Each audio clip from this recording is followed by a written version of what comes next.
Hi divers, Alec Peirce from Scuba 2000 here with another little bit of information for you about vintage scuba diving. And once again, vintage scuba diving. I started diving in 1958.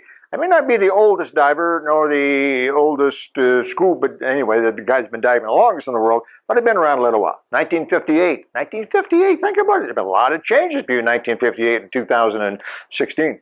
Anyway, it's 58 years, a lot of changes. But I thought I'd share something with you today because I've had a couple of questions about this. In my Tech Tips playlist, we did a session on buoyancy compensators. And like a lot of comments on that, because buoyancy compensators are a big part of scuba diving today. They not only are very sophisticated, but they also increase the comfort and the safety of scuba diving tremendously, as I'm going to demonstrate in this short discussion on vintage diving before buoyancy compensators, you see. And but a lot of people were very interested, and they sent me comments and questions about buoyancy compensators. They were asking about backpacks and plates and all that kind of stuff. And one of the questions was very simple. How did you compensate for buoyancy changes in the old days? Well, the answer is very simple. We didn't. There was no way to compensate for your buoyancy. So how did we get down, and then how do we, more importantly, get back up? Well, let me see if I can't share some light on that very interesting aspect of vintage diving. Now, you need to appreciate one more thing. Sometimes I talk about vintage diving and the old regulators and the old equipment and the wetsuits that weren't very good and so on. And people say, wow, how did you ever manage in those days? You know, it must have been terrible. It wasn't terrible at all. It was the most exciting thing I'd ever experienced. You need to appreciate that that's what we had. That was it. We had wetsuits that were wet, but didn't keep you very warm. We had regulators that breathed almost every time, and so on, you see. But that's what we had, and it was exciting, and we got this new equipment.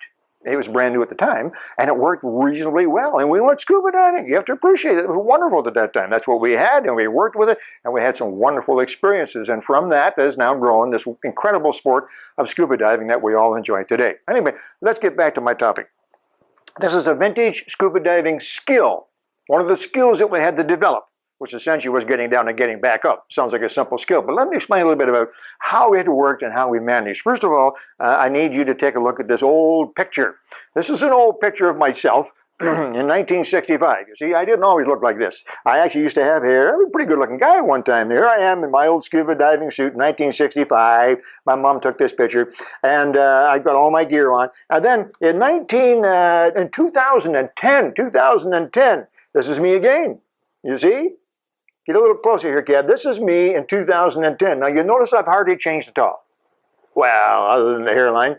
But I do have, in fact, the same wetsuit jacket on. I have the same tank and backpack. I have the same regulator. That's right. Same mask and same fins. You can't see them, of course. I have all the same equipment now. So here I am in 2010 using the same equipment that I wore in 1965. Specifically, and for this particular vintage scuba episode, I want you to let Kevin, can you get in close to the weight belt there? Can you see the weight belt around my tummy? And you can see the buckle on it. It's not like a modern buckle. In fact, it's a couple of pieces of wire. It was a hard wire. And there were two pieces of wire, pardon me, and they hooked together. And if you pulled on the wire just right, it would flip out and became a quick release. Now, from that rather crude assembly, that old system, now we have the fantastic new weight belts that work very well. Now, Kevin, come on back up here to look at the original picture in 1965, because there's a little difference. It is the same weight belt. It's the same wire clip, a little hard to see in this old grainy picture. This picture, of course, was taken years and years ago using film, 110 film. What the heck is that? Everybody under 30 is saying, 110 film, what you talking about? Well, anyway, so it's an old picture, and it's been blown up too. But you see right over here, Kevin, you see that sort of half run, it was like a half a grapefruit stuck on my hip. That was actually fastened to the weight belt. It was a little half round, bright orange semicircle, or half a grapefruit thing that stuck onto my weight belt. Stuck right here on my weight belt, and it was made of foam. And it was fastened to the weight belt with a little clip, a couple of snap fasteners, and the inside of the foam was hollowed out. And inside that hollow, there was a small reel made of lead and about 50 feet of fishing line. That was pretty neat, because if I got into trouble, you see, you could just grab that thing and yank on it, and the lead weight would fall to the bottom, and the foam would go to the surface, and whoever was on the surface would be able to find you. Now, there wasn't much they could do because in those days the police didn't have safety divers and all that kind of stuff, but at least they knew where to find you. I don't want to go into that anymore. So it was kind of my safety marker. I used to tell my dear mom, who sat on the shoreline and knitted in her lawn chair, she was my dive buddy, if you see that pop to the surface, you call the police. They don't know what to do. But anyway, we don't want to talk about the weight belt because the weight belts back then were very, very simple. You'll notice, by the way, in those pictures there was no buoyancy compensator. Didn't have them.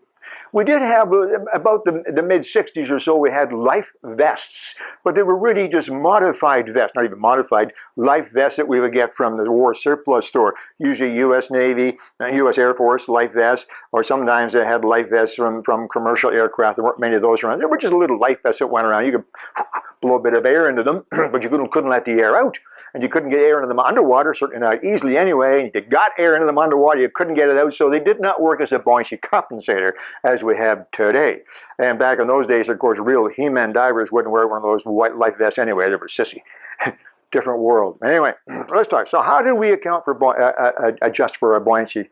Well, it was really a very simple, relatively crude, but simple system, and it worked pretty well. You see, just as today, we wore wetsuits for protection. So this is a wetsuit from that same time frame. This is my old jacket. Used to wear. Still fits. Although that, Kevin can't say that. But anyway, this is my old wetsuit from the 60s. I'm not sure if it's that wetsuit, but in fact, I know it is not. This is a later wetsuit. And so this is what it looked like. Jacket looks much like ours today, except it has a beaver tail. This was called the beaver tail. You figure that out on your own. And this came up between your legs, you see. It came up over the top and it snapped together, and that kept the jacket down and the pants up. And so this is what it looked like. We had zippers in those days. Yeah, it wasn't that bad. And then the pants looked like this. The pants were what we call high-waisted pants because they came high on your waist. They weren't Fireman John's as they were today. But this material is very much the same as today's material. Not exactly the same. It's made differently. Now, this was nitrogen-blown material, neoprene. It was called foam neoprene at the time. And what that meant was the bubbles were fairly large. It was foam neoprene. It had a rubber skin on both sides, but it was extremely buoyant. More buoyant probably than today's wetsuit. They use a different process to make the bubbles in the foam. Very, very buoyant. So when I put this wetsuit on and went into the water, I had to put on weights so I wouldn't be scuba diving. So we had weight belts and we put on weights. I'm going to say that I probably wore about, I'm going to say 16 pounds of weight, roughly. Today, you probably were the same, anywhere from 12 to 20 pounds, depending on what you're wearing. So that hasn't changed. You put on a wetsuit, you need to have weights. Great. Now today, you put on the right amount of weight so you're neutral to surface. Am I right? I think I'm right on that. You've taken a course on buoyancy control or in your basic course. You put on the right amount of weight so you're just neutral at the surface.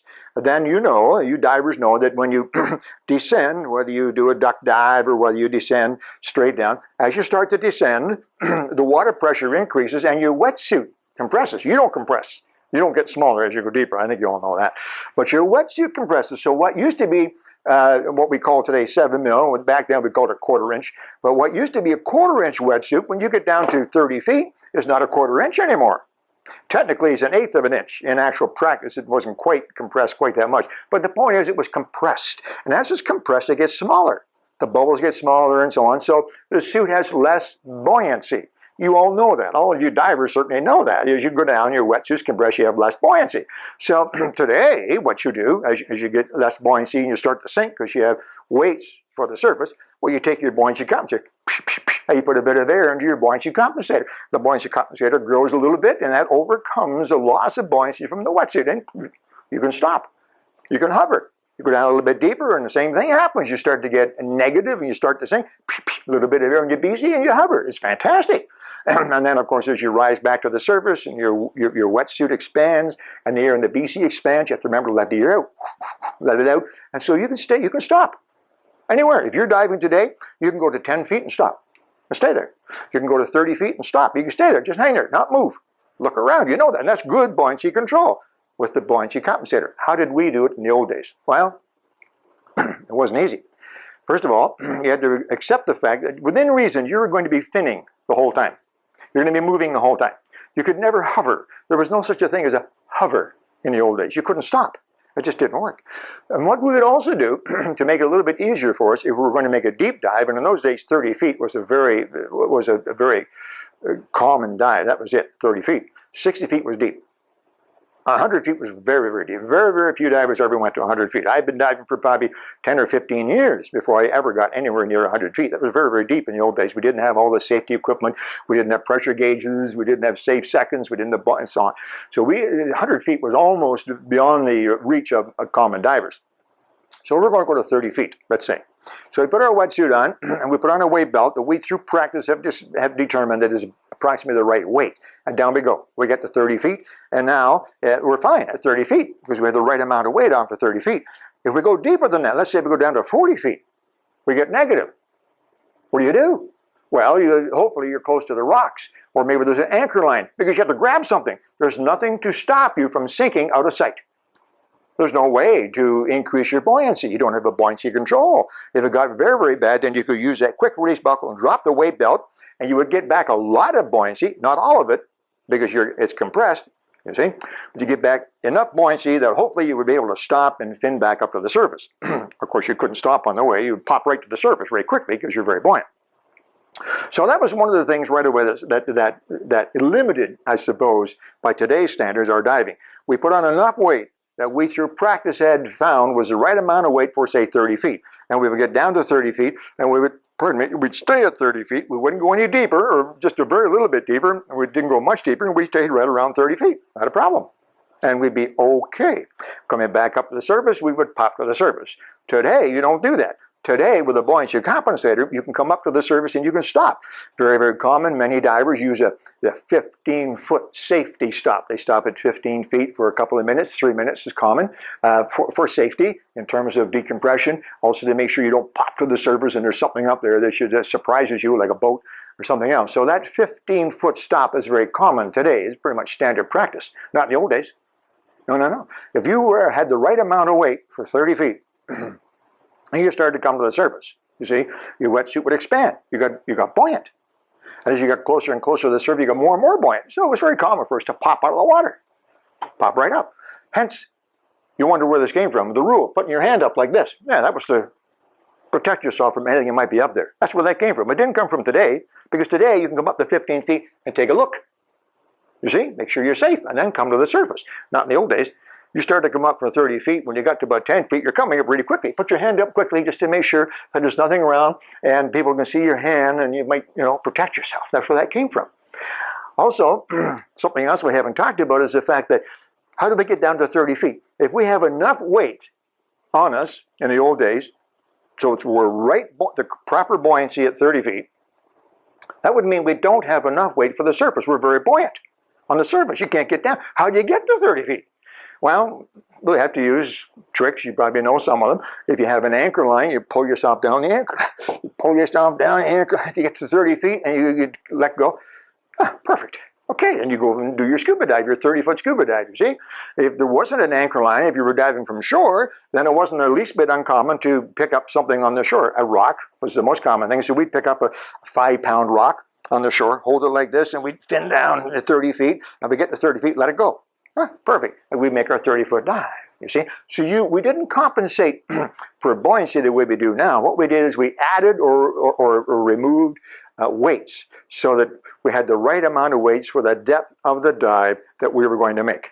And we pick up a weight to get down to that depth, let it go, we're fine. Don't go any deeper. If you went a lot deeper, then you'd have a couple of problems. You might not come up. That, by the way, is where the quick release weight belt came from. I would like to think, like myself, many of you divers have been using quick release weight belts for years. Why have you been using a quick release weight belt? Well, because your instructor told you had to. You have to have we all use quick release weight belts today, don't we? When's the last time you let your weight belts go? When's the last time you voluntarily, it happens accidentally sometimes, when's the last time you actually reached down and said, I want to get rid of my weight belt, you pulled the buckle and let it drop? I suspect for most divers, never. You've probably never done it. I can't think in 58 years of scuba diving of any time when I have purposely dropped my weight belt. So why all this fuss about a safety buckle? Well, sorry guys, it came from the old days. We had to have it. If we had our weight adjusted for 30 feet and went to 60 feet, we were way too heavy. we might not get off the bottom. We would struggle and climb the rocks, pull on the anchor line. It would be really, really hard. Eventually, especially with the old regulars, fine, the heck with this, and you'd drop your weight belt. Hence the safety buckle. So the safety buckle that you use today, and may or may not actually need, don't get into the trouble with your instructor hearing me say that. I think it's a good idea to have that on there, but I want you to realize it's a bit of an anachronism. It comes from the old days. It may not be all that necessary today with our modern buoyancy control. So we had that quick release buckle, and we could drop the weight belt if we needed to. So we could adjust our buoyancy, but we could only adjust our buoyancy for one depth. And otherwise you had to make compensations. Now, it was a little bit of a practical nuisance as well. Weights today look like this. This is a modern weight that's used in most weight-integrated buoyancy compensators. It's a shot-filled bag, lead shot in here, and you put this in, and it's nice and soft on your body. It doesn't hurt your ribs or your hips. You put this into your buoyancy compensator. Most BCs, as you know, are weight-integrated now. They have weights right in them. These will actually fit into some belts as well. So these are wonderful modern weights, okay? And they're soft and easy and work really well. They also don't hurt your buoyancy compensator. Putting a standard old square lead weight into a modern BC pocket can actually injure the buoyancy compensator. So this is a typical modern weight. Here's another typical modern weight. If you wear a weight belt, you probably have seen these bullet weights. They're called bullet weights. They come in the old square style too, but these are kind of handy because they bend and turn with your body. They're more comfortable. Now you notice that both of these are coated, so there's no actual raw lead. There's no lead metal. And again, another change from the old days, because we learn a lot as the years have passed. And you know that raw lead is not good. It's not good for the environment. And so today, a very conscious dive store and diver will not use plain raw lead. There's a real movement now. I think most modern dive stores have changed to protected lead weights, lead coated or something else. But in the old days, we didn't worry about that. We had ordinary weights like this, a square weight like this, you see, and you thread the buckle through it, and you put as many of these on. This is a 3-pound weight, very common size. But it was a nuisance taking these off and on, because if you made a 30-foot dive in the morning and then you wanted to make a 20-foot dive in the afternoon, you had to put more weights on. Or if you want to go down a little deeper to 45 feet, you had to take a couple of weights off. And putting weights on and off the weight belt, we didn't have weight integrated BCs, was a nuisance. It is today, but it was an even bigger nuisance back then. So how do we make that easier? Well, we had a couple of simple ideas to make it easier. You notice that this is a standard weight, but look at something. Can you see that, Kevin? There's something missing. This is a standard, old-fashioned, granted, raw lead weight. I hope we don't see too many of these anymore, but normally this middle leg goes all the way down. This is not broken. It's taken off. You see how it's rounded? That's the way it was molded. It was molded like that. Why? Well, because it made it very easy to take on and off the weight belt. You could take the weight belt and just make a crimp in it, slide it through, and pop it onto the weight belt. You see? So we could take the weights on and off our belt very, very quickly and easily. Okay, here's another example. This is a weight. It almost looks like a bullet weight, doesn't it? This is another weight. This is a 2-pound weight. 2-pound weight, yes. And you see, it's kind of neat, but look at here. It's got a steel rod in the middle. So the same thing, you could take your weight belt, fold it, stick it through the slot, and put that rod down through the fold and pull it tight. So you could take this weight off, put it on, or take it off your weight belt quickly in a matter of seconds. So we could very quickly and easily change the amount of weight on our weight belt. And that's what we did.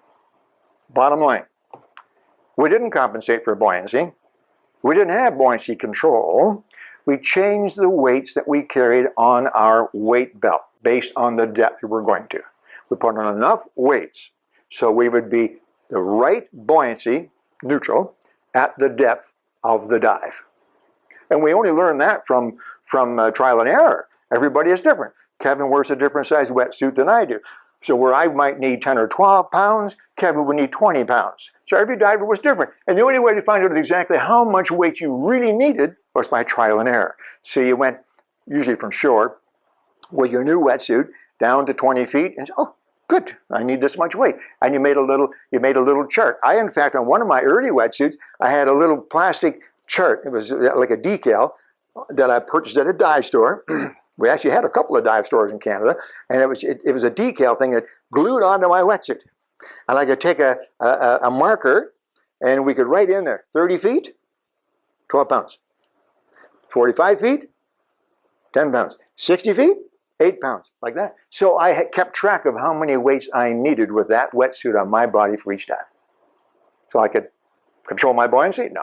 I could adjust the weight so I was the right buoyancy. Anyway, that's how we did it.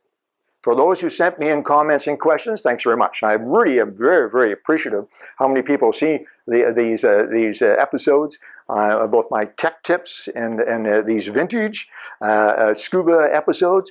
And very shortly, in fact, it may have started already. I'm not too sure. Kevin takes care of all of that for me. We're also doing some on sea hunt. Sea Hunt Remembered, and I'm really enjoying that because I have a monstrous sea hunt collection, the largest in the world, and so we're taking different items one at a time and explaining about sea hunt and about the item that I have, piece of memorabilia from that famous TV show, and explaining about it, talking about collecting and the value of those items and so on.